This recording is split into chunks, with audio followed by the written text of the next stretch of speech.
George Soros, investisseur américain d'origine hongroise, est l'un des plus grands tireurs de ficelle de la politique internationale. Son puissant réseau de fondations doit d'après lui promouvoir la démocratie et la liberté. Dans de nombreuses émissions, CLA TV a déjà dévoilé ce que sont en réalité ses promesses. Après sa participation au putsch en Ukraine, Soros semble maintenant avoir surtout pris les pays balkaniques dans sa ligne de mire.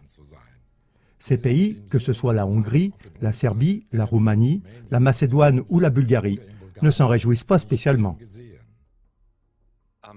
Le 17 février 2017, le journal suisse Berner Zeitung, le troisième quotidien suisse pour le nombre d'abonnés, a écrit la chose suivante sur les pays balkaniques. En Macédoine, le chef du gouvernement, Nikola Gruevski, qui est depuis de longues années en fonction, a déclaré il y a peu que les gens de Soros, c'est ainsi que l'on désigne les personnes qui mettent en pratique l'agenda de George Soros, ont incité au vandalisme et à l'anarchie et ont appelé à des manifestations violentes contre son gouvernement. On prétend publiquement dans les pays balkaniques que le milliardaire met son patrimoine au service de la déstabilisation de ces pays. En Roumanie, en Serbie et en Macédoine, les gens de Soros donnent un salaire journalier à des manifestants opposés au gouvernement pour qu'ils participent aux manifestations.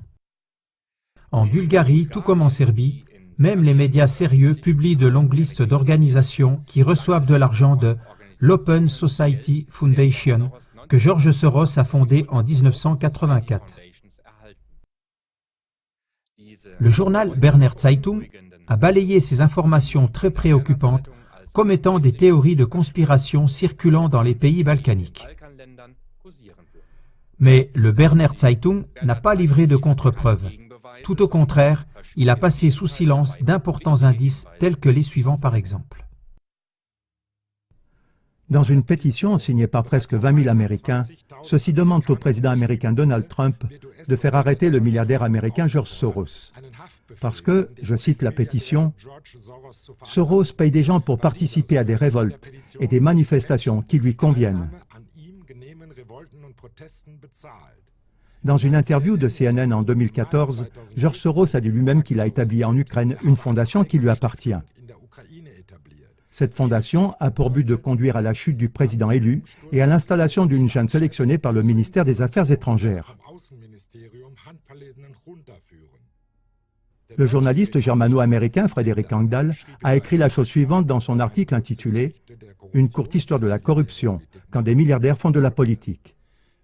Celui qui connaît l'histoire de l'Open Society Foundation de Soros en Europe de l'Est et mondialement depuis la fin des années 1980, sait que les projets des années 90, prétendument philanthropiques et promoteurs de démocratie en Pologne, en Russie ou même en Ukraine, permettent à l'homme d'affaires George Soros de piller littéralement les pays de l'ex-URSS.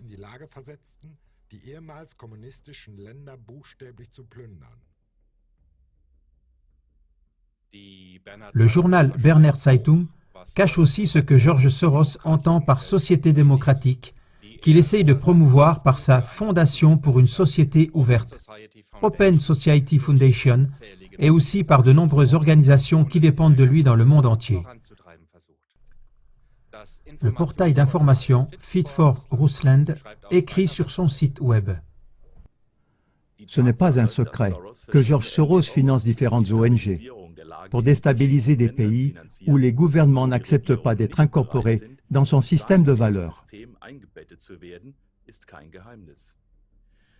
La Fondation Soros ne cache pas sur son site web qu'au cours des 33 dernières années, elle a dépensé 1,6 milliard de dollars pour ses buts de développement démocratique dans les pays d'Europe de l'Est et sur le terrain de l'ancienne Union soviétique. 2,1 milliards de dollars ont été dépensés pour des projets éducatifs, c'est-à-dire pour la réforme du système éducatif depuis l'école maternelle jusqu'à l'université. Dans ce cas, il s'agit de l'introduction de l'éducation sexuelle dans le cadre de l'égalité des genres. En outre, 2,9 milliards de dollars ont été dépensés pour la prétendue protection des droits de l'homme, surtout pour les droits des groupes marginaux comme les consommateurs de drogue, les travailleurs sexuels et pour la communauté LGBT, des lesbiennes, gays, bisexuels et transgenres. George Soros n'entend rien d'autre par démocratisation qu'une incorporation dans son système de valeurs. Les pays qui n'acceptent pas qu'on leur dicte de l'extérieur leurs valeurs culturelles et sociales doivent être déstabilisés. Voici comment le président hongrois Viktor Orbán juge le concept d'un monde sans frontières que George Soros essaye d'imposer dans le monde entier. Dans le meilleur des cas, c'est seulement naïf, mais au pire, ça fait partie d'un plan pour détruire les valeurs traditionnelles, civilisation, style de vie, culture, nation. George Soros possède un réseau médiatique gigantesque à l'échelle mondiale. Il finance également le projet de Syndicate, en français, le projet des cartels. Selon ses propres mots, ce serait une organisation d'utilité collective avec son siège à Prague, où sont fusionnés plus de 500 journaux et magazines de 150 pays, avec un tirage total de presque 70 millions d'exemplaires. À côté des journaux The Deutsche Zeitung, Die Welt, Der Standard, c'est aussi le quotidien suisse Der Bund qui fait partie du Project Syndicate. Est-il étonnant que le journal Der Bund appartienne à la même maison d'édition que le journal Berner Zeitung? Par conséquent, il est clair que les informations du journal Berner Zeitung, favorables à George Soros, ne peuvent pas provenir d'observations neutres. Par là, il se présente même plutôt comme étroitement imbriqué dans le monde des médias.